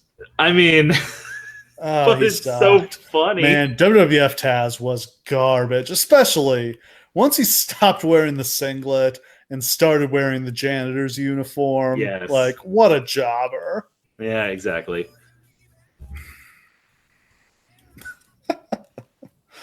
Rock and Kane keep fighting. They do a double knockdown as Bradshaw comes in number 16, and he beats up both guys. Then Albert is number 17. Hardcore Holly is 18. K Quick is number 19. K Quick. Val Venus is number 20. William Regal is 21. Test is 22. First elimination in a while as Regal gets eliminated by Rock. Ring has filled up, which means it's time for another monster to come out. And the Big Show makes a surprise return at number 23. Yeah, and you mentioned that Kane was Taz was a burial. What they wind up doing with Big Show is kind of a fucking burial too. It's a mix. So first, he was sent down to OVW to lose weight in the summer, but here he seems fatter than ever. Yeah, he looks like hell. And like the weird, like tiny shirt he's wearing, and like his like tights look like shit. This is the worst look. His hair is horrible. Long, greasy hair. He looks like I just don't even have words for it. This is the worst outfit any wrestler has ever worn. There, I said it. And that encompasses like Battle Cat and shit. This is the worst one. Man, Big Show had some bad attires. Do you think this is worse than when he's wearing the Taz singlet? I mean, that was bad, but this, I swear to God, it's worse. When he was like smuggling plums in the Taz singlet. Yeah, I remember that. Probably had Taz inside the singlet. This looks like nobody saw what he looked like on his way to the ring. This looks like somebody at Gorilla should have stopped him like, whoa, big fella, we're sending out Albert again. We're not letting you walk out like that. He throws out Test and K quick. Then he choke slams Albert, Bradshaw, Bull Buchanan, Hardcore Holly, and Kane. He is just rolling, but things are going too well. He goes to choke slam Rock. He gets kicked in the nuts and eliminated. He's in this Rumble for a minute and 23 seconds. They probably should have had him last a while, right? I mean, but this is Kane's Rumble, so I get why they didn't. I just wouldn't have even had him come back here. Like, this isn't the spot. Oh, God. And in his rage, like, he pulls Rock out and he chokes him through the announce table like that's going to get his heat back. No, he's a jobber now. Yeah. Good job, buddy. Crash Holly enters number 24. Everyone gangs up on Kane, and then the buzzer sounds, and Undertaker is entrant number 25. This is how smart this Rumble is. Huge pop. It's just the perfect timing for everything. Yeah. And then people start going out. Yeah. Undertaker shows up, saves Kane, and they clear the ring out. So they throw out 5 or 6 guys in about 10 seconds. Which leads to, and this is the point at which I want to paint a word picture, because this, to me, is the best 2-minute segment in the history of the Royal Rumble. Undertaker and Kane clear the ring, okay? They turn slowly to look at each other. The announcers are going absolutely berserk. Are these two together, finally? Are the Brothers of Destruction? And as they're staring at each other, the countdown starts. And as it gets down to 1, they turn away from each other towards the front, which means, yes, we're together, and we're going to fuck somebody up. And in that moment, Scotty 2 Hottie's music hits. And Scotty 2 Hottie, tough spot, playing his role to absolute perfection, is not dancing one bit. He walks out with a look like he's like looking at like an arena that 2 lions are in waiting for him. And he's so scared. And literally Jim Ross says, you might as well just make a U-turn, kid. Head back to the locker room. Scotty 2 Hottie jumps in the ring, gets his ass whooped and thrown out of the ring. And now Kane and Undertaker are ready to destroy everyone. It's over with. This is the Rumble. We are almost at the end. Nothing can stop them. Glass shatters. Whoa. Yeah. Just that moment where it's Undertaker and Kane in the ring and Austin stomping down to the ring and he's fucking coming for him. Yeah. Just Jim Ross is going wild on commentary. You know, this man who came back from career-threatening neck surgery has come here to the Royal Rumble to fulfill his destiny, to go to WrestleMania to face the WWF champion, and then fucking Triple H shows up. Yeah, this is one of those things that only Steve Austin could pull off. In the whole history of babyfaces, there's been innumerable babyfaces who were stupid enough to get in the ring with Undertaker and Kane, but I've never seen one who would make you believe he can take them both. It means that much to him. It's like the perfect encapsulation of all their characters, with Undertaker and Kane as like the ultimate evil like force. Steve Austin just completely defiant, and then Triple H is a scumbag who attacks from behind. The crazy thing is, Triple H actually helps Austin by stopping him from getting to the ring. Because if he had gotten into the ring against Undertaker and Kane, they would have thrown him out. They would have chucked his ass straight out. But because he delayed his entrance by beating him up, he was able to come into the match at a later point when more people were in the ring. And then The Rock, who doesn't get anywhere near the level of credit for being brave, himself gets in and attacks both Undertaker and Kane. Rock has dragged his ass back off the announce table and into the ring and manages to hold his own against Undertaker and Kane for 90 seconds until the next entrant. This is some Sting level babyface stupidity of being like, just lay there. I went through a table, but now's the time when it's just me and the 2 biggest dudes in the company. Yeah.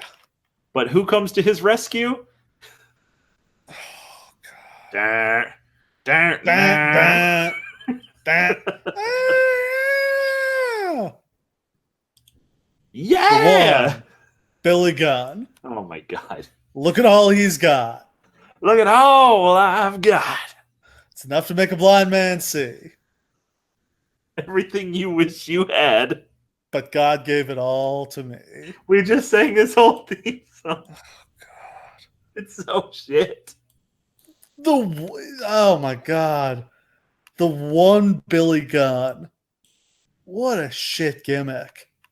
In this, the biggest, best Royal Rumble of all time, Billy Gunn makes it to the Final Four. Oh, you know, I said I like it when random people make it to the Final Four. I think this is an exception. Billy Gunn beats people's ass in this match. Yeah. He's going toe-to-toe with Kane and The Undertaker. He reverses the stunner into the Famouser.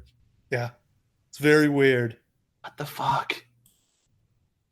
So Austin is still getting his ass beat by Triple H. Like, he's bloody, and Triple H is like trying to claw his eyes out on the floor as people try to drag him off. And what this produces is, I think, one of the greatest blade jobs of all time. Oh, yeah. Where it just looks like a splatter, like something splatted on his forehead, and it's just blood. But it's not dripping; it's just perfectly on his face. Yeah. Austin was a great bleeder. I think it was the bald head. Yeah, it's just so good. Like, his blade job against Bret Hart is probably the most distinctive blade job of all time, isn't it? Most important of all time. Yeah. Number 29, surprise entrant, Haku. Nobody saw this coming. This is awesome. Haku! Back in the WWF! I remember freaking the fuck out when I saw this. Yeah.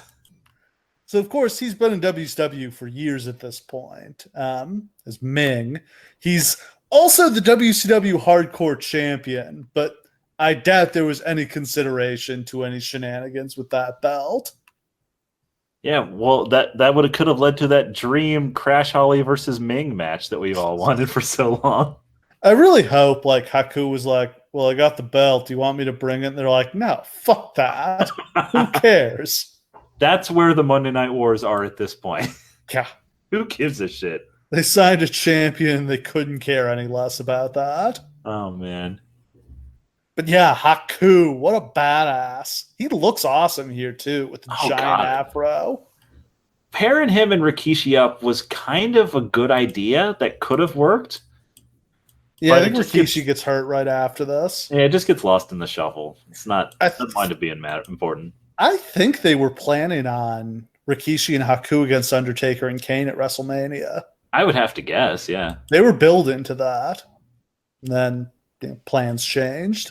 Right. Undertaker got Triple H instead, and a much bigger paycheck with it. And then, it's so funny. They may have put Rikishi and Haku over because this is before they were thinking about the streak. Oh, God. How about that? Disaster that would have been. Rikishi is our final entrant, number 30. So, to reset, we've got Rock, Kane, Undertaker, Haku, Billy Gunn, Rikishi entering the match, and Austin is still on the floor. Austin is like literally crawling to the ring at this point. This is such a great visual.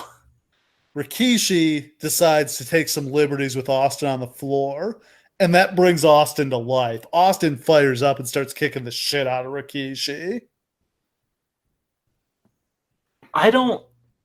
Through this podcast, I've gotten to watch a lot of Steve Austin, a ton more than I had ever seen before. And I've seen him in Royal Rumbles where it was him versus the entire field. I've seen him in matches where he was bloody and fighting for his life, when he was a heel and he was just vicious. I don't think I've ever seen him as fired up as he is in this match here. He is just great on tonight. Fucking fire. I don't know what it was, but yeah, he's on his A game tonight. And he's just going at like 1,000 miles per hour. Those punches are coming so fast. Yeah. Just the massive adrenaline rush from the blood, the crowd, the scale of the moment. Yeah, whatever it is, it's fucking working for him, man. I'm sure those were some stiff ass right hands he was throwing. Oh God, I'm sure. Austin gets into the ring. Rikishi manages to eliminate Undertaker with a big super kick. Rikishi goes for the bonsai drop, but Rock knocks him off the top rope and eliminates him. And Haku is gone too. I didn't see who got Haku. I think it was Taker? Austin. Yeah, that was Austin. Yeah. Final four: Austin, Kane, Rock, and Billy Gunn. And Billy Gunn. Shit. And Billy Gunn fucking goes for it. He's like, I'm going after Austin. Let's go. He nails Austin with the famouser. He goes to throw him out for a brief second, even though I know how this match ends. Every time I'm like, no. You imagine that would have been that would have been like worse than Daniel Bryan getting eliminated. Oh my God. Fucking Billy Gunn. Billy Gunn throws out Steve Austin. Billy Gunn wins the Royal Rumble. Ugh. Faces the Rocket Mania in a rematch at SummerSlam 99. Oh God. But yeah, instead Austin reverses it and throws out Billy Gunn, and that disastrous future is averted. Oh, sweet Jesus, thank you. There's an alternate universe where Billy Gunn won this match and the WWF went out of business in 2001. Not even because of business, just because Vince is like, you know what? I don't want to do this anymore.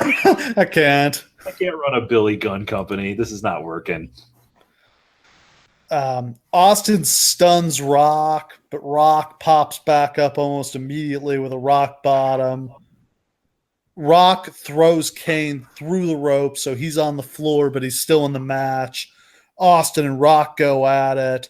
They struggle on the ropes. Kane sneaks back in and dumps Rock, so we're down to Kane and Austin. Kane has been in this match for like 45, 50 minutes at this point. Just an unbelievable run. And he's been beating the ass of like, yeah. At this point, Kane is not a main eventer. He is not mixing it up with Austin and Rock and Triple H and stuff like that. He's just not even anything for a long time at this point. This match literally revives his career. Like them doing this with him, like he should have been in real main events after this. And maybe he would have after WrestleMania if it weren't for all the invasion nonsense that came. But it's just so funny how quickly he heats up in one night. By the end of this, he could have won this match. As it was happening in the back of my mind, I was like, they might just put him, like they might have just decided he's their guy. Like it would seem crazy, but like after this match, like he's just set the record for most eliminations. He's had the most dominant run in history. Like the only thing to compare it to is Diesel. Yeah. But like, it's like you merged Diesel and Flair together because he also lasted 50 something minutes. Yeah. For a guy his size is insane. The cardio he's got. And like at this point, Kane looks jacked as shit. Too. Yeah. Oh, he's in amazing shape here. This is peak Kane. Like if ever there was a time, it's just, we've mentioned this with guys like Edge and stuff before, where it's just like, they're just victims of the glass ceiling at this point. Not the right time. Any other era, and they're running with Kane. Like 5 years before this, he's the man. Yeah. He's not just the right time. This is Diesel Part 2. They would have just gone. But like there's no room. And then the invasion starts and there's even less room. It sucks, but there's just one moment I want to mention too. And it's an incredibly special moment. This is the very first time in the history of the Lawcast I've ever word pictured two things in the same show. Wow. But just for 1 minute, I want to talk about the look that Austin and Rock give each other. Like they both go down and Kane's down and Kane kind of rolls to the side and Rock and Austin like crawl into separate corners across the ring and they show them lock eyes.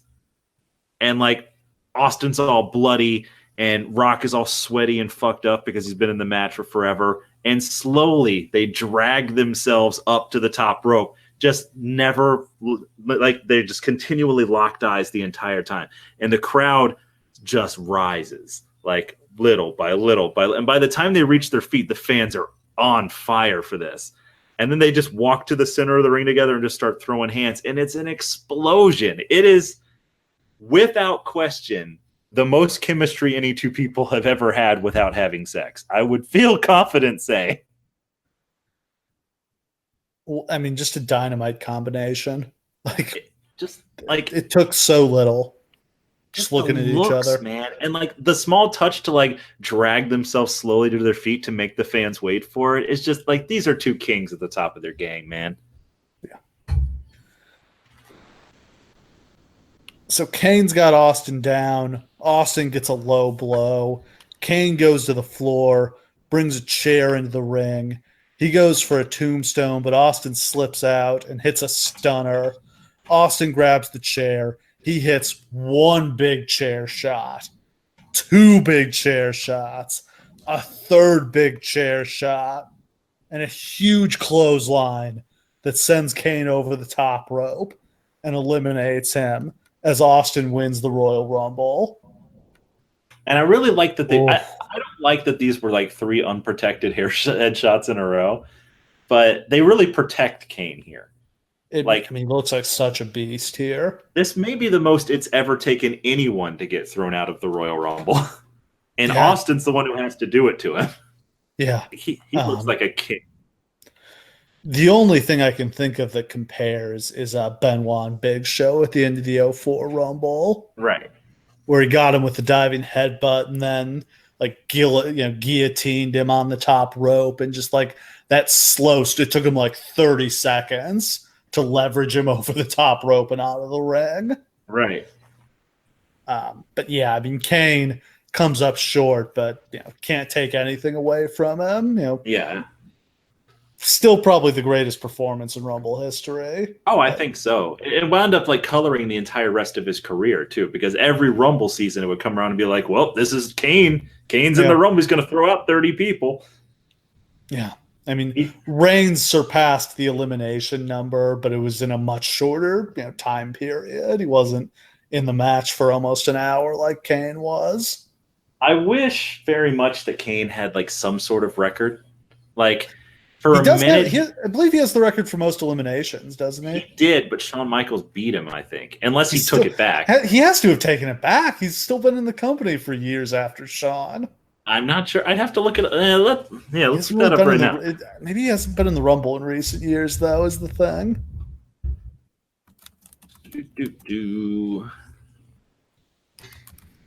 Oh, Kane is back to having eliminated the most. But yeah, for a minute, like Shawn Michaels surpassed him. I'm like, no, it cannot be Shawn Michaels. Yeah. That's not how this works. Yeah, it's a shame that I know they were pushing Reigns, but yeah, it kind of sucks that Kane lost that record. Yeah, because that was his whole legacy. He doesn't really have anything else. No, the guy who held the WWE title for one day. Ooh. Yep. So yeah, Austin wins the Royal Rumble. Huge celebration, pandemonium in the arena. Steve Austin, Stone Cold Steve Austin, has battled back from the brink of career-ending neck surgery to win the Royal Rumble and go to WrestleMania deep in the heart of his home state of Texas. And we're set up for maybe the greatest WrestleMania of all time. And I think the next night on Raw is when Rock comes out and cuts an amazing promo about like, I had my shot and I lost. Austin was the better man. And now I know what I got to do. I got to go to No Way Out. I got to beat Kurt Angle. I got to whoop his ass. And I'm going all the way to WrestleMania to take down Austin. Like, it's a great promo. Yeah. No, I don't know if it's the same one, but he does this one on Kurt where he's like, it's all coming to an end. Your time as champion, your time of being happy is coming to an end. TikTok. And it's like one of those rare, serious Rock promos. Yeah. And like, those are cool. The very few times it happened. Yeah, I love that shit. But yeah, I mean, we're set up for No Way Out is an amazing pay-per-view this year with Austin and Triple H in that incredible three stages of hell match. Yeah, one of the great matches in both guys' careers. Rock and Angle in the main event, and then a pretty solid undercard too. Absolutely. Yeah, I mean, it's just, again, it's crazy that this company is about to fall apart because right now they feel like they're untouchable. Yeah. Oh, so yeah, I mean, probably the greatest Royal Rumble match and probably the greatest Royal Rumble show of all time. You won't hear any argument from me. No. This is as good as it gets, man. Absolutely great one. And any other final thoughts? God, no. I'm so happy we did this show because, like, in all of these Royal Rumbles, I know that a lot of people's favorite is 1992. I'm not going to hate on anybody who says that. It's not my personal preference. This show is one of those ones, like, a lot of times we cover shows that I've never even seen. This show makes up for all of those because there's no show in history of wrestling I've seen as many times as this one. Yeah, totally understandable. Great show. And I mean, just the run of pay-per-views they're having here. Yeah, spilling over from 2000, but just these first 3 pay-per-views of 2001 with the Rumble, No Way Out, and then WrestleMania 17 is maybe the greatest run of 3 pay-per-views they've ever had. It's just so crazy that it dies after that. And then Backlash sucks. We did that. That was one of our first episodes. Yeah. Backlash, King of the Ring, it's all garbage. Yeah, Judgment Day. And then the Invasion. Oh, man. Man, it's incredible how fast they fall. But, we'll cover that another time.